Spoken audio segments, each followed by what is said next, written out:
Center for Spiritual Living, especially all our friends online.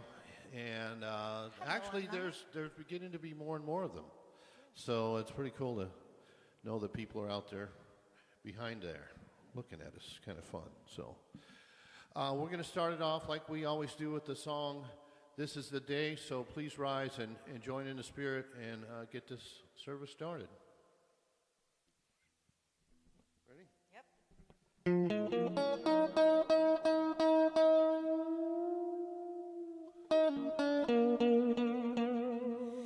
This is the day that the Lord has made. I will rejoice and be glad in it. Sing it. This is the day that the Lord has made. I will rejoice and be glad in it. This is a day to be seated, a day I can feel my spirit set free. Yes, this is the day. It's time to fly higher and higher up in the sky. This is the day that the Lord has made. I will rejoice and be glad in it. This is the day that the Lord has made. I will rejoice and be glad in it. This is the day all my dreams come true. Feel the Spirit working its way through. Yes, this is the day. It's time to fly higher and higher up in the sky. This is the day that the Lord has made. I will rejoice and be glad in it. This is the day that the Lord has made. I will rejoice and be glad in it.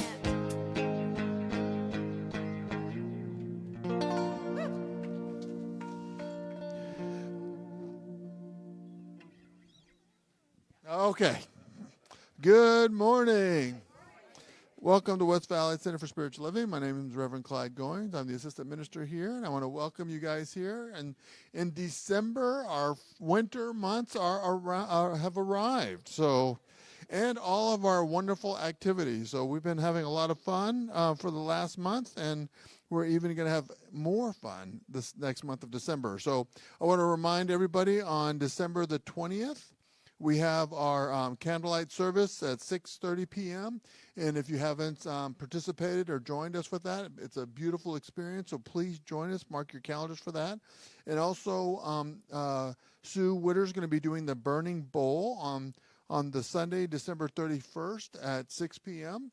And it's a time to come and reflect and think about 2023, release whatever you want to release, and be ready to receive whatever's new coming in for the new year. And Sue will kick us off with the new year with starting out for 2024. So we're rounding up at the end of the year. So it is very exciting. And then one last thing is if you came in this weekend to help decorate, which you did a fabulous job, beautiful. If you could stand up, I want to thank you so much. So it's always nice to get new blood because you don't know what's going to happen, right? So it was a surprise, and the place always looks beautiful. So thank you, thank you, thank you. All right, so let's say our vision statement together. We are a loving, joy-filled community, honoring the many paths to God as we learn and live the Science of Mind principles. And so it is. So if you just sit back, relax, open up your hearts and minds for the Bradford's beautiful music and Reverend Karen's wonderful message. Thank you.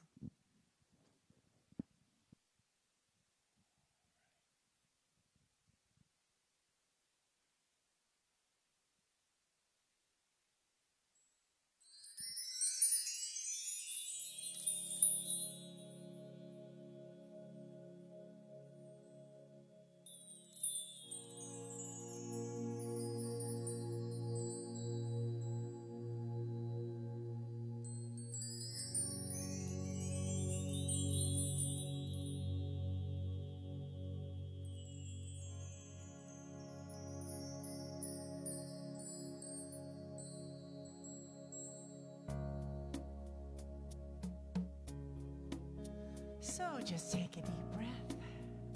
Release all your concerns as we go within.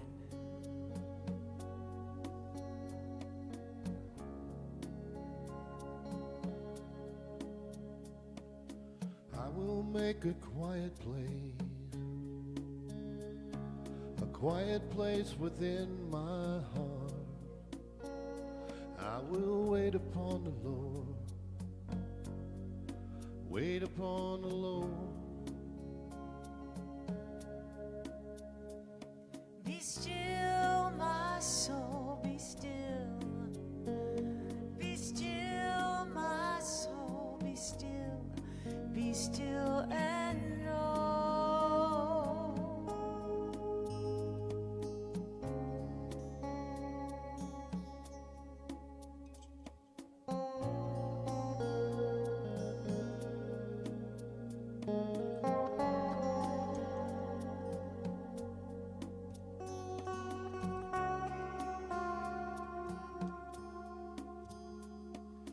I will make a quiet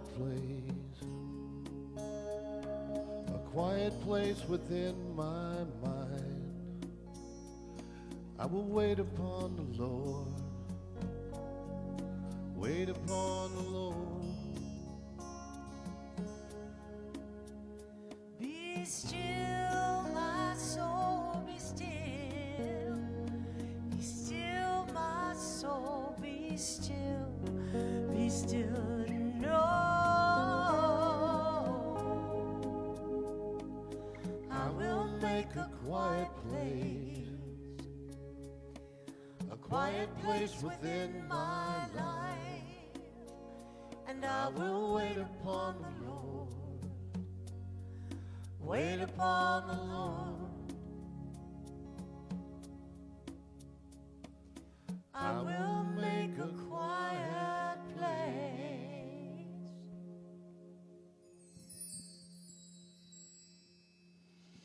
And as we come together here in this quiet place where that still small voice abounds, where it is clear and easy to hear, I know that that power that is indeed our own still small voice, that power that is peace and joy, love, happiness, harmony, wisdom, clarity, abundance, health, prosperity, so much more. I know that that power is the power that is in charge here in this day, in every day.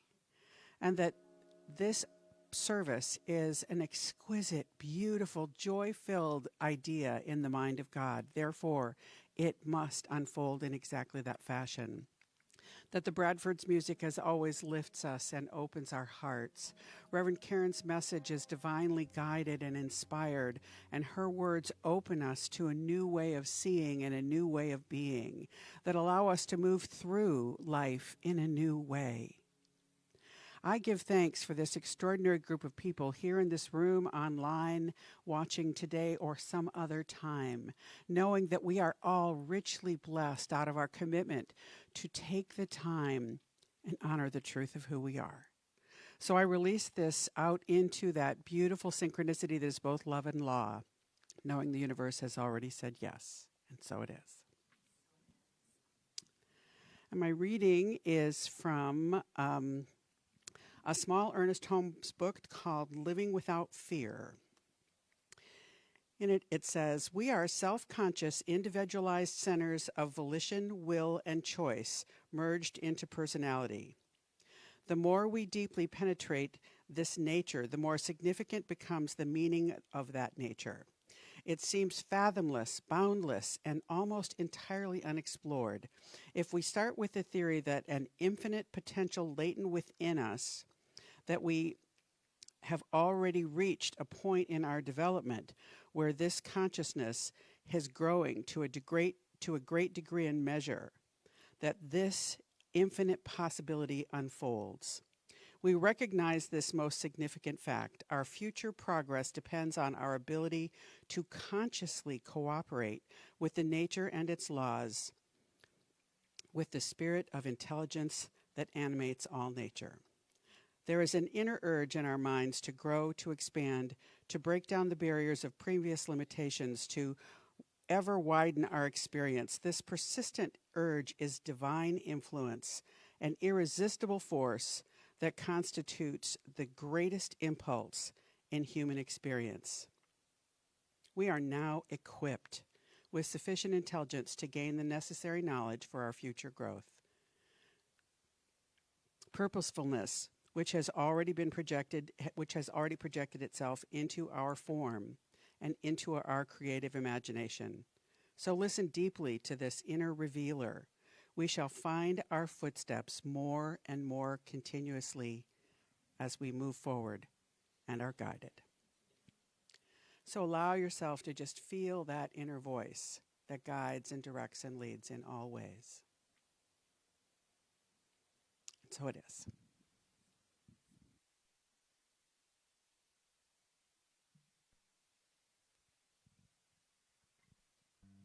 So the song we picked today, Kathy Royer suggested last night at the party. And we're going to take this sacred old song, an old favorite of ours, and we're going to put a little twang to it, right, honey? That's all I got, so. Here we go.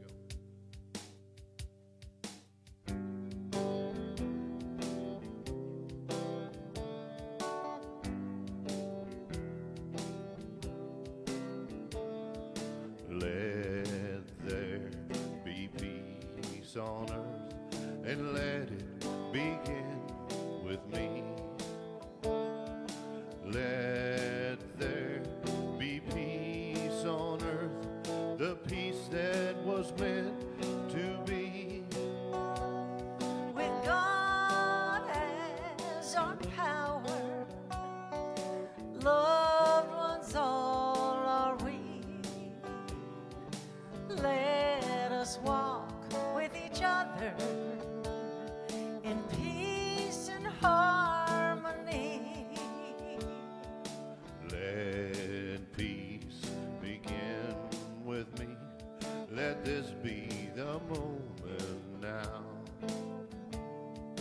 With every step I take, let this be my song of vow. To take each moment and live each moment in peace eternally. Let there be peace on earth, and let it begin with me.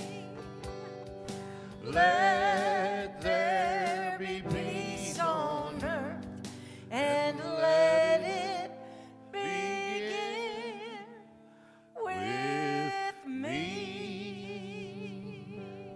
Yeehaw! I cannot believe you just did that. You know what? I like that arrangement. I'm just saying there are pieces of that song that are really hard to sing, and I like how you tweaked it. That was fun. Good morning. Good morning. Did anybody else get kind of nervous when they said they were going to do Let There Be Peace with the country twang? Woo! It's like, how are you going to do that? I don't know. Is that now it's like sacrilegious almost, you know? And it's Christmas time. But I'm a rebel, so what the hell? So good morning, good morning. I'm not only a rebel, but I'm the senior minister of this beautiful community, and we have decked the halls. I'm delighted. It's so different. It's lovely when somebody that's never been here before comes in and goes, why is the tree over here? And I'm down there going, because that's where we always put the tree. And then we were looking and we're thinking, like, how did we do it last year? Because the screen was up.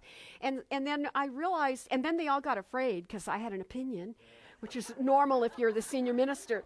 And then I said, but you know what? This is a new year. Let's just see what happens. Drag it over there. If we don't like it, we can drag it back. And it turned out really beautiful. Thank you so much. Thanks for...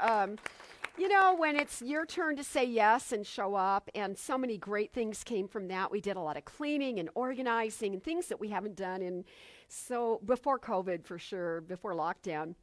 So we just continue to make things better, and we're stepping into a brand new season. And yes, we had a celebration last evening at Reverend Clyde and Mark's home. They invited us in, and so usually we have a leadership Christmas party on the first Friday night of December. We try and do it before anybody has too big a plan, because some of us get busy through the holidays.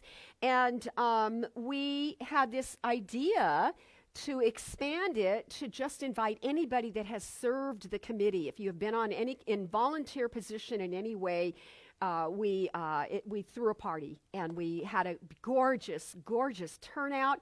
Some of you lived right around the corner, as it turns out, and it was a shorter drive for you than church is, and the rest of us got on that 101 freeway or drove across the valley and found their home, and it's beautiful. And oh my gosh, thank you so much. It was an exquisite gathering, but mostly I just felt so much love in my heart. It's helpful when I'm not the hostess. And I can just sort of, Clyde put me in charge of giving tours of the home, because I've been there before and I knew the things that are important to him. And so that was a great privilege. And we're bonded because of that. So we are talking this morning. Oh, before I get really into that, and still, there is a little something going on, and I know exactly what it is. We do know how to fix it, and I know what not to do.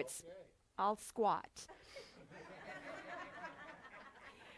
Or I'll give it to somebody else to put down.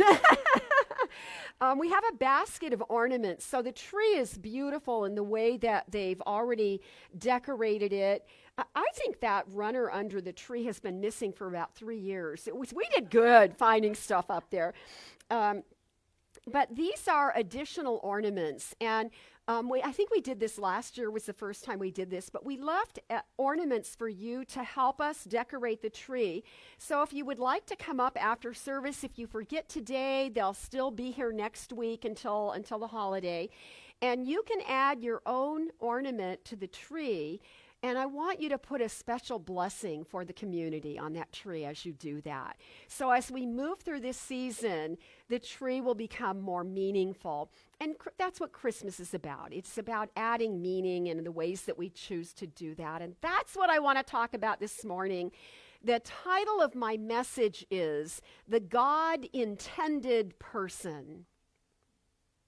And I took that title from a quote from Dr. Holmes that I'll read to you in a moment. But the God-intended person is the person that is hunkered down and intended to recognize the presence of God. And I think we really need that a little more during this season, at least some of us. I know that there are challenges for me in the month of December because I have a busy load as a minister, but I also have a lot of opinions about the people in the shopping centers and all the other things that happen with the season.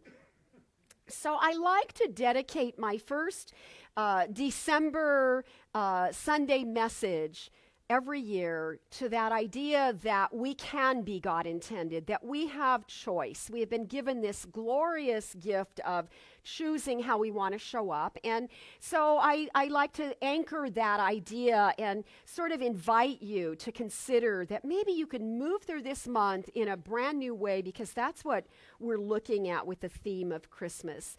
The season does not need, whether it's Christmas or any of the other beautiful traditions we acknowledge that at this end of year time, we do not ever have to be dictated by anything or anyone outside of us, that we have our own choice. You're making your own decisions, and I don't want you to lose sight of that, because it's easy to happen when we get really busy. Centers for Spiritual Living as an organization they choose every month themes.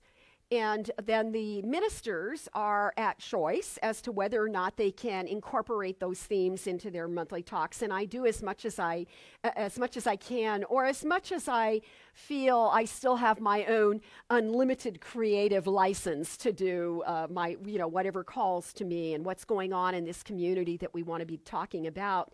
But the theme for Centers for Spiritual Living as an organization, ministers around the globe this month will be talking on the idea of embracing wholeness. And that's very fitting when I put it together with this idea of the God-intended person.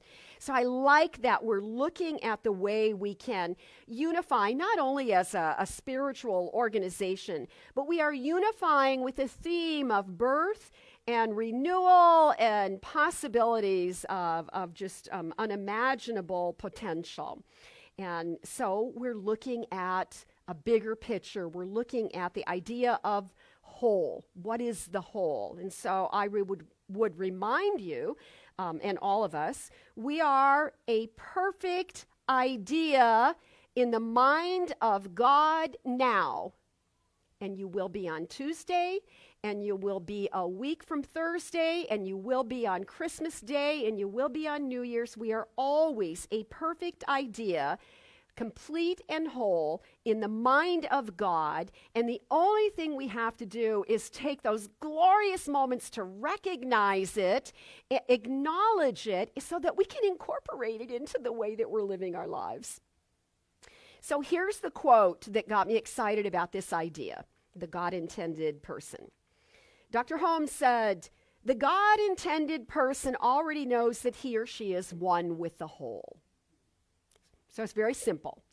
The God intent, when I remember, recognize, know I'm one with the whole, and that's one with all of humanity, but one with that power that's greater than I am as well. When I got that, I'm God intended, I'm clearly focused, and everything in my life goes a lot easier. So to be God intended is to be conscious and awake. Was the journey of the Buddha, wasn't it? I thank you, book club. Who made that decision? Diane, can you tell me who made that decision to read that Buddha book? Oh, it's not even a new book. I thought it was a new book. I went, I ordered it right away. And it's Deepak Chopra's story of his version of Siddhartha. And I've only read the first few pages. Knocking my socks off. It's delightful. And I love Hermann Hesse. I used to read Siddhartha, Hermann Hesse version, once a year when I was early in this spirituality. So thank you. I'm so glad I remembered to tell you that. So it's about being conscious and awake and intentional and living your life on purpose in the way that we just show up in our daily living, in the way that we interact with all other living beings, not just humanity. So it goes way beyond trying to be a good person. It goes way beyond me trying to behave myself in the grocery store when I'm really in a bad mood. And it's so much more than that. That's not God intended. That's just us trying to fit in when we don't feel like we do. And we probably don't. As I always say, there are days where I'm right when I think I should go home, pull the covers over my head and take a nap and just leave everyone else alone. So pay attention to those kinds of things that might be happening for you. So to be God intended is to be devoted to your own spiritual well-being. That's way those are my words, but I think that's a really good way of looking at it. It's a way that we can be spiritually aware and to be sort of conscious of the way you're thinking. I love the way Dr. Holmes would talk about the all of your thoughts mixed together, and then that creates an atmosphere of thought. That's your consciousness. That's the way that you are thinking in that sort of habitual way. We create a consciousness, and that's how we then move through life in that way. So it's a time for us to pay attention to the way we're thinking and what we're thinking, and to be gentle with ourselves so we can readjust. We can course correct as needed, which for me is often this month. And I think more important to that, it's about being open to the holy encounters that are possible when we are God intended. So we're talking about embracing the Christ consciousness, and that is truly what, in New Thought, that is truly what this season at the end of the year is about. It's about paying attention to the themes that come up in the Christmas story. I think, as I was writing this and playing with it and wondering what could be said around this topic, I was thinking that the Christmas story is actually a perfect example of how I can ground myself, how I can desire to be, I can use it to help me ground myself so that I can be more God intended as I move through the season. So the story that is told not just throughout Christianity, because a lot of people that are not Christians celebrate Christmas, it can be a good call that will help us get back to the promise of the story, which is really the birth of new possibilities, redirecting our life and knowing there's always hope. I was, sometimes it's really fun to, especially now that I live alone, sometimes it's really fun sometimes it's to be me, sometimes it's not, but sometimes it's really fun. And this was one of those occasions where I wrote that line, that there, and I thought immediately, there really are two versions of the Christmas story. Both of them have a bearded old man. Both of them we imagine with a really deep and loud voice, ho, ho, ho. And both of them seem to be keeping lists according to the mass consciousness of when we're naughty and nice. So on that note, we then can look at something with a little more substance and say that according to the Christian scriptures, there is a story that addresses a perfect child that is born of a virgin. It gives us this essence of purity connected to the story. A babe born in Bethlehem and a bright star that shines in the sky. And it's such a bright star that it helps all the wise ones find their way to see and recognize and this new gift to humanity, to bring gifts of celebration and indeed to rejoice and to know that as we rejoice that there are angels singing because we remember again that there is hope. This should be that season of remembering that beautiful truth. Hope is born anew yet again. And every year we get to repeat those basic lessons. And that's why each spiritual tradition has something certain festivities, festivals, and celebrations that remind us in the dark of winter that if you're in the northern hemisphere, that the light returns. And so we have legends and stories and fables and scriptures that strengthen us to be able to move through the cold and the dark. Now, here's the important part, and the purpose of the message this morning is actually twofold. And the first part is that it may be that Christmas is a joyful celebration for you, that there is a joy in your heart, and you get to connect with people maybe you don't connect with all the time. There can be tender and beautiful moments, and for others, sometimes both. For others, it's not a joyous time. And so I think it's really respectful for us to honor that. And it's also an opportunity for us to give ourselves permission as to what attitude we want to embody as we move through the season. So if you're not feeling it, you don't have to feel guilty because you're not doing what the marketing experts think you should be doing, which is spending money and drinking too much and, all those arguing with your family. Well, they never show you that on TV except in those Lifetime movies. There's a lot of that in the Lifetime movies, a little more reality kind of. But sometimes it's the exaggerated stuff that helps us get the lesson the best. So whether this season, this time of year, whether it opens you to feel more deeply spiritually connected, maybe it stirs some generosity and you love giving gifts or baking for other people, or maybe for some people it just has something to do with the innocence of that newborn babe, and it allows you to feel some childlike joy in your heart. All of those things are acceptable. You get to choose.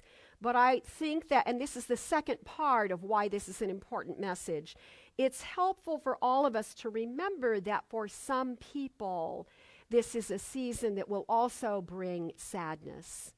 This will be a time where people may feel lonely or feel burdened or overwhelmed by obligations. And in fact, there are people in this room right now who will be celebrating a holiday or marking the passage of a holiday on a calendar without a loved one for the very first time. So our hearts are tender for you if that's your situation. And certainly we've all had losses and had those experiences. But know that you especially have permission to be respected and loved and honored, and you can do it your way. You don't have to pretend you're happy when you're grieving and healing. So whatever consciousness you bring, that you bring with you as we move through this time of closing and a year that's almost complete and readying ourselves to step into a brand new year, whatever that is for you, honor your own journey. Do it in a way that works for you. But I think the invitation for each and every one of us is to bring love.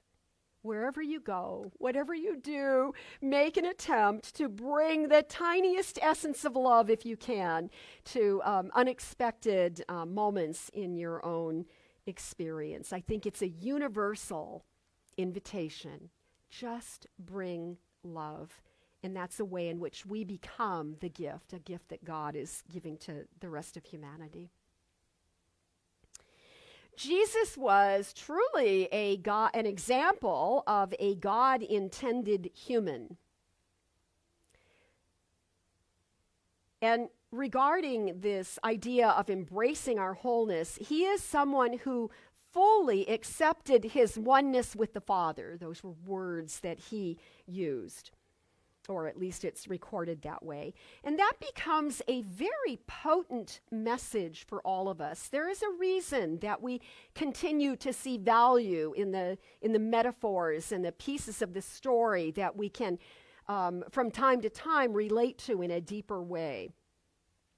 Jesus is a perfect example of someone who embraced his wholeness.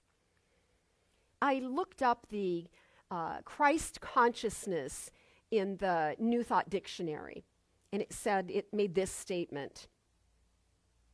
We embody the Christ consciousness to the degree that we surrender a limited sense of life to the divine realization of wholeness. Right? We embody that Christ consciousness to the degree that we're able to surrender something that's limited, right? So we don't have to see it all or figure it all out, but we surrender our limited visioning, our limited way of feeling ourselves through the world into this greater realization of that power, of that presence, of the way there's an infinite intelligence in the universe that is demonstrating to us constantly that things are in order, that there are ways for us to get over some of the things that frighten us or worry us, our concerns about the world or our loved ones, the people in our lives. So Christmas time or this time of year, this end of year, is a time where we can focus on that idea of the Christ consciousness. And you know, I have mentioned it here before, but I'm delighted that we are broadening the idea of what the Christ consciousness is, because it's not a Christian theology. It is a consciousness that the man Jesus aimed to embody and did a really good job at. And then people have made religions around that. But it's not the Christ consciousness is not intended to be just a Christian message. And I think there are lots of really current spiritual leaders that are doing a good job of communicating that. And in that way, we are opening, we as in all of, they say it's the end of the Christian era, that we are opening ourselves to have a more universal and unifying, inclusive opportunity to relate to other people who have different thoughts, beliefs, and ideas than we do. In New Thought, the theme of Christmas is to allow the birth of that Christ consciousness to be born anew in our own hearts and our own minds. In New Thought, the theme of Christmas is about allowing the birth of that consciousness to be born anew in our own hearts and minds.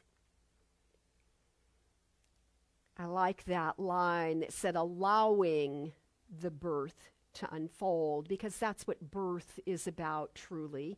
As an old midwife, I can tell you, I had the privilege of attending hundreds of births with couples. And that moment of new life coming into the world cannot be compared to anything else. And what I can tell you from watching so many women do this perfectly normal thing in an extraordinary way, is that those who did it, I'm tempted to say that the most successful, but they're all successful, right? They're almost all successful. But the women that did it best were the women that I observed were able to get themselves out of the way and allow the process to move through them. Because it's inevitable at some point, the kid's got to get out, right? My joke was always that, this God had a what wisdom. You get so uncomfortable at the end of that pregnancy that you don't care anymore about the pain. And then in the middle of it, it's like it's the most out of control feeling you'll ever experience, and yet you get this gorgeous reward. But the most beautiful women to watch were those who had some way to tap into the innate or intuitive sense that I must cooperate with my body now. I cannot fight this process. And see, it's kind of counterintuitive when you're in pain and like it's scary and woo, crazy things are happening and it's messy and it's counterintuitive to relax and allow. And that's why we trained coaches. We thought we were so cool in the 70s. Dr. Bradley, the farm boy, came and taught us all how to be certified childbirth educators so we could learn to go with the process. We also thought we were a little bit better than all those Lamaze people because they were breathing funny. And this farm boy said, you don't need to breathe like that. Watch how the animals do it. When they pant, it's because they're sweating. They can't sweat. Or they can't, that's their way they cool their bodies. We perspire. So it was a really interesting thing to notice that certain women were able to do it in a way where it was clear they were allowing the process of birth to happen. And I think that's really good advice for all of us.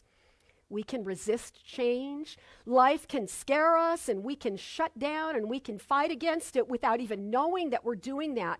But I want to tell you something about birth, and it's true about life. The harder you fight, the more it hurts. Oh, it's physiological. It's a true thing. When you're fighting it, then the contractions are trying to stretch and they expand, and then there's more pain. There's literally more pain, and you are also fighting against it, so it takes longer. So a woman who is trained to do that at the most inopportune time to just breathe and relax will get through it more quickly, and will have, we don't know, there's no way of measuring. Everybody's sense of pain it's unique to you. Whatever you need, you got. So I would just say that my best Christmas story, my favorite Christmas story, is about the birth of my fourth and final child, my baby Lacey. We had just moved to Arkansas, and we had moved from Los Angeles, and the escrow on our home closed just before Christmas Day. I was 3 weeks from my delivery date, and one of us had to get on an airplane and get back to LA to sign those papers and close that escrow. And so I had no problem with that. It was my fourth baby. I was very confident this was not a big deal. And I ended up giving birth 3 weeks early while I was in California. away from my husband. I had a belief that I couldn't do that because we were really, really good partners, especially when it came to kids and birth and stuff.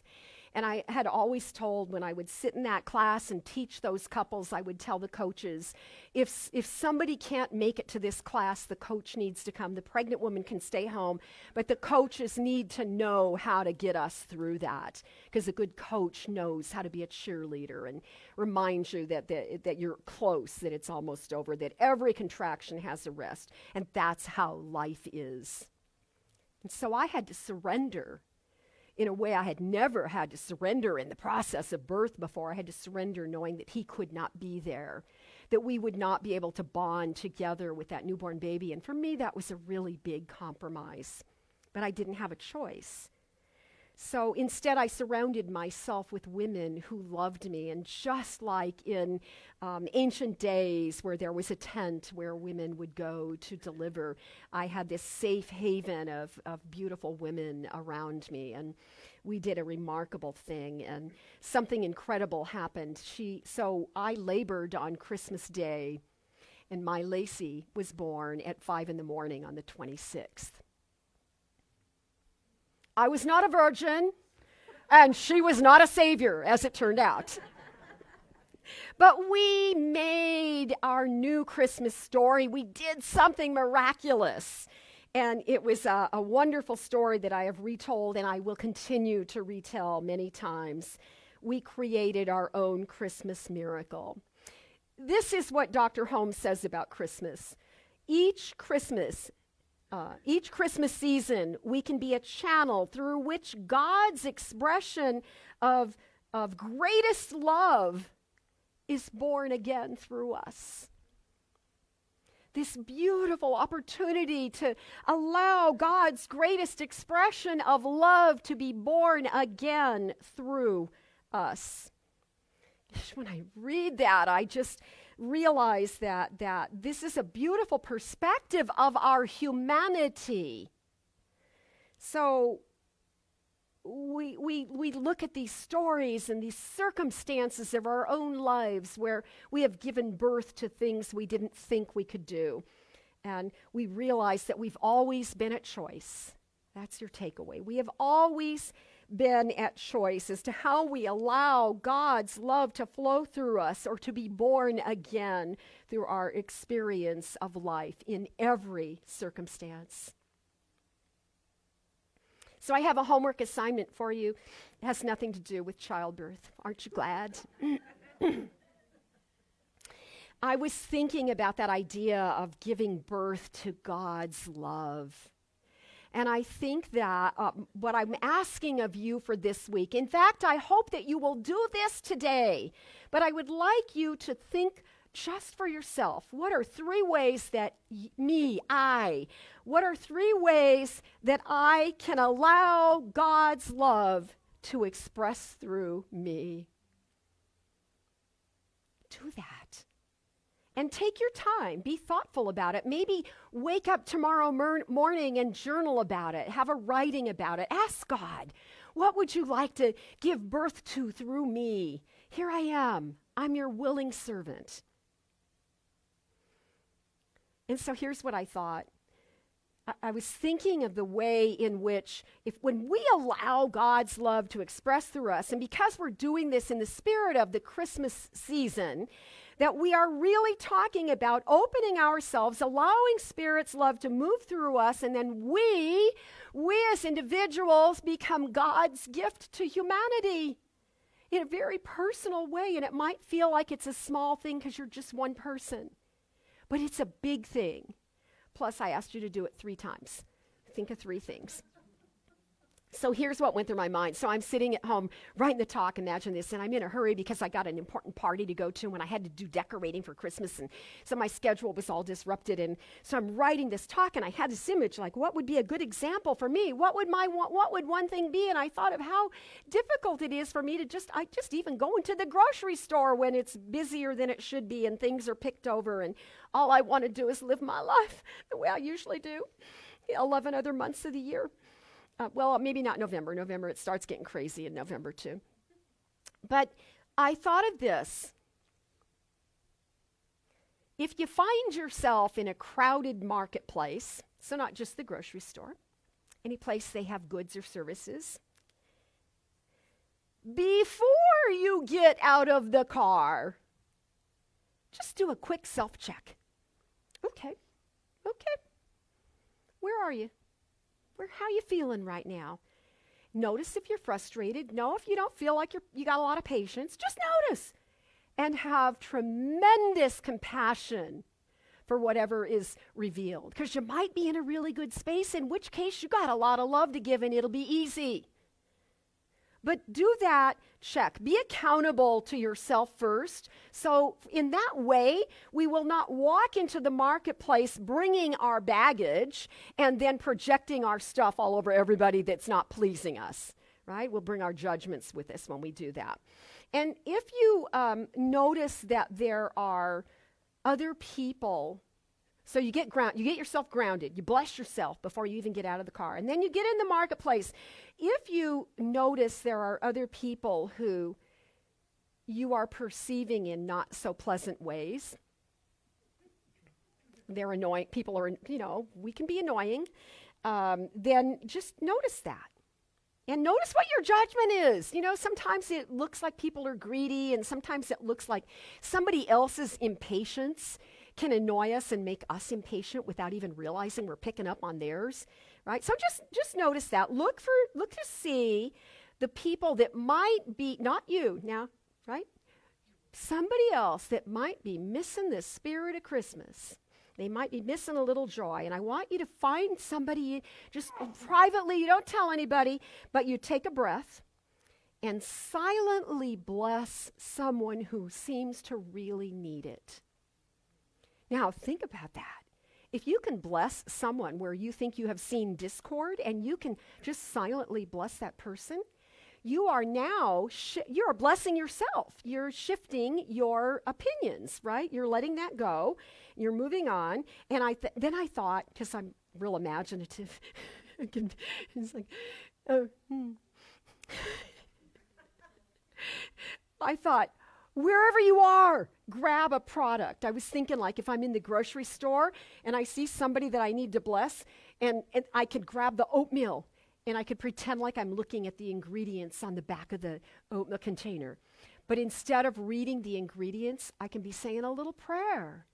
I can be doing a little mini blessing, and I don't even have to be making eye contact, and I don't even have to be making a big deal. I'm just sending love. I'm just going to take some time, because the act of picking up a product and holding it and saying an affirmation or a prayer is now, again, extra space for you to have your own heart soothed in the same action that you're doing for somebody else. It strengthens us. And if you're really having a hard time and none of that works, then I would ask you to look for a calm, grounded, centered person. You know that person is there, because God will send you an angel if you will just take a breath and look for it.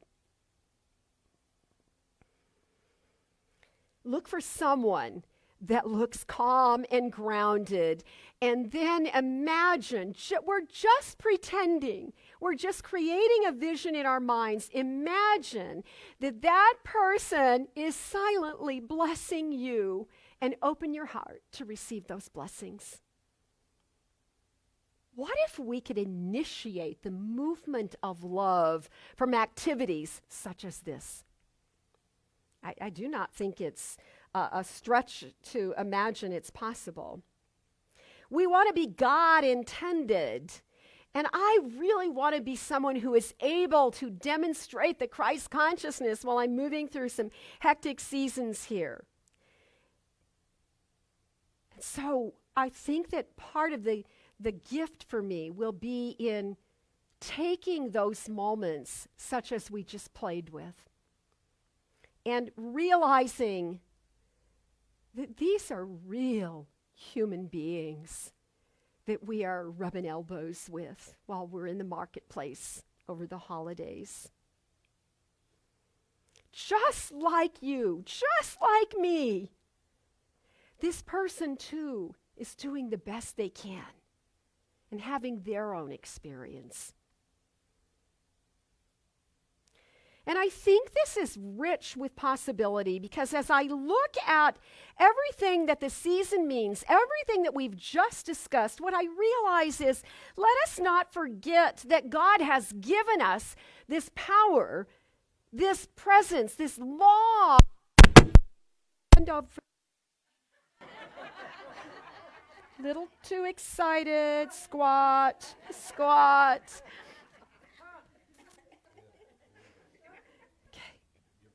Okay.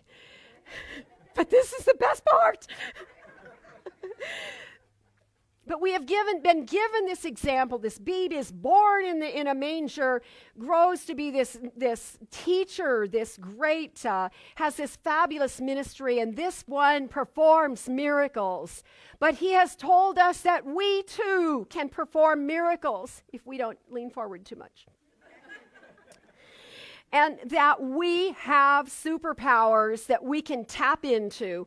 We have the power to heal any negativity around us. We don't have to create an orb of protection. We don't have to defend ourselves. Our safety lies in our defenselessness.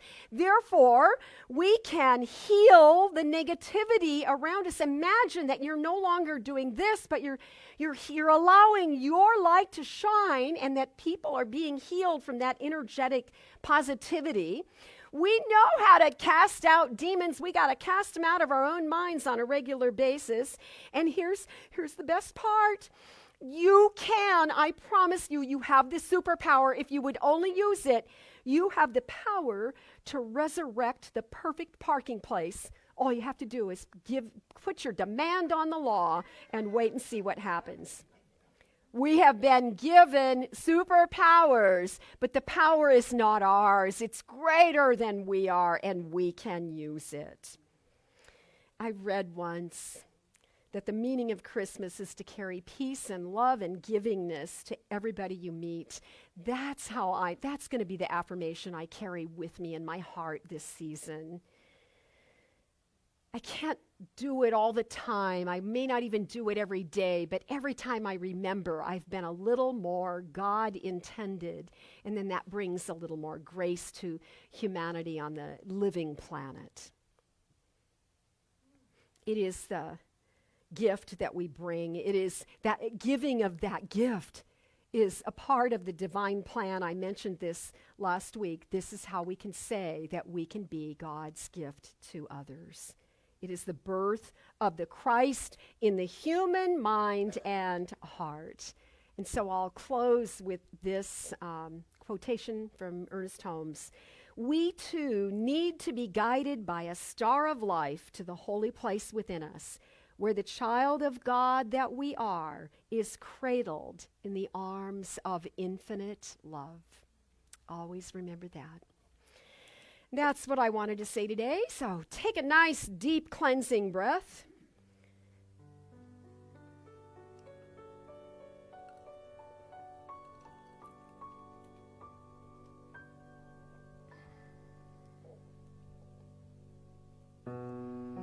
Allow all the words that have been spoken to simply fall about this room or your sacred place where you are listening from. And just feel that essence of love within you that desires to be born into your life, into the lives of our loved ones and on this planet. I feel the love of a holy presence. I feel it within me. I know that it's right here in this sanctuary. I know that it fills the space in which we live our holy lives. For there is no place where God is missing or limited. Rather, the fullness and the beauty of love is moving now. We are one with that perfection of love. For we are made in the image and the likeness of that powerful force of truth, that way in which Scripture states that God is love. And so I feel that activity, that movement, that quickening that is the awakening of the inner wisdom. It is the way we tap into that God-intended space where all of life has originated, where all the activity and the movement of truth happens. We are giving birth to love even now as we join in these powerful and holy words of prayer. So we feel that experience of the movement of God's good, of the renewal of hope and possibility in our lives. We recognize that even as a diagnosis might be a physical ailment that is of concern, that there is an intelligence, a wisdom in our bodies that is greater than any discord. There is a way that as we intend our God ideas, that we begin to deepen in spiritual maturity, and we understand that there is something divine about our being. There is a healing quality of intelligence and wisdom in the very cells of our body.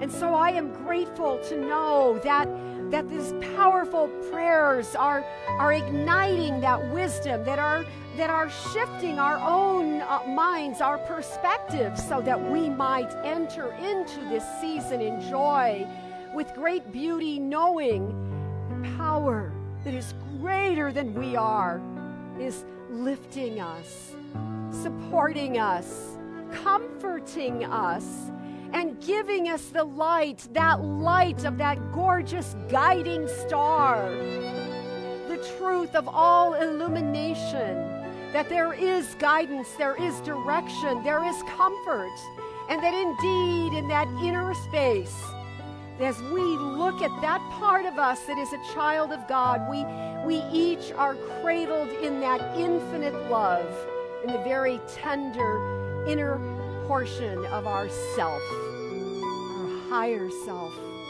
our whole self, in this gorgeous thing called life. So I say thank you, God. How grateful I am for this spiritual community and for the blessings that come and flow freely into our lives, into the life of the West Valley Center, knowing that we do good work in the world, and that good then returns to us multiplied abundantly. And so it is with a spirit of deep thankfulness, I simply release the words of this prayer into that dynamic law. I let it be, I allow, and so it is. Amen, amen.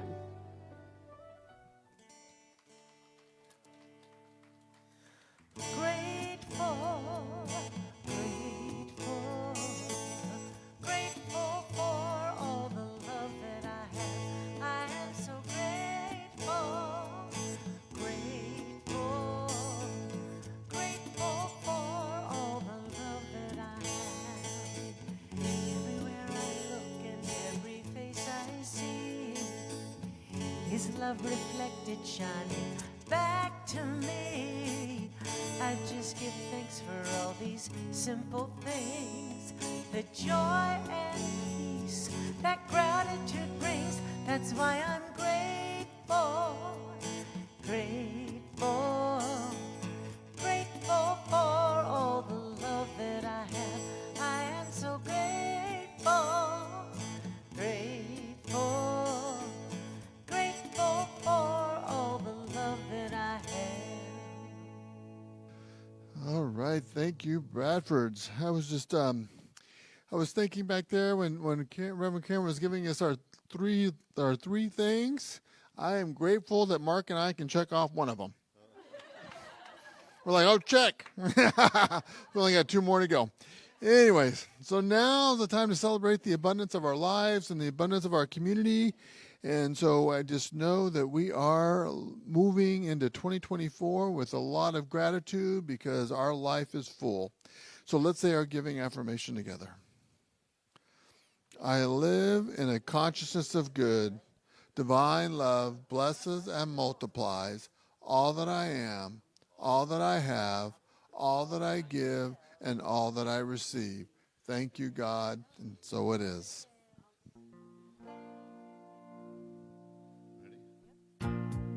Please rise for our last song.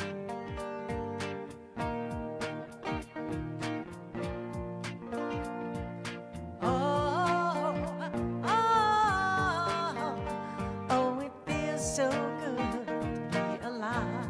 Now let me hear you. Oh, oh, oh, it feels so good to be alive. I ain't thinking about my problems. I'm living now. I'm living now. And I ain't gonna worry about the future. I'm living now. I'm living now. So put your hands up if you feel like having a good time. Put your hands up if you're sharing love with all. And raise your cup if you're hopeful for tomorrow. Put your hands up if you're ready to have some fun. Now sing it with me. Oh, oh, oh, it feels so good to be alive. Oh, oh, oh, it feels so good to be alive. Feels good, don't it? Feels good, don't it? Only got one life, live in the moment. Feels good, don't it? Feels good, don't it? Only got one life, live in the moment. Feels good, don't it? Feels good, don't it? Only got one life, live in the moment. Feels good, don't it? Feels good, don't it? Only got one life, live. Oh, oh, oh, it feels so good to be alive.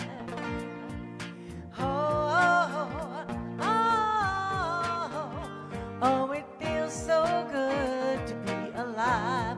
One more time.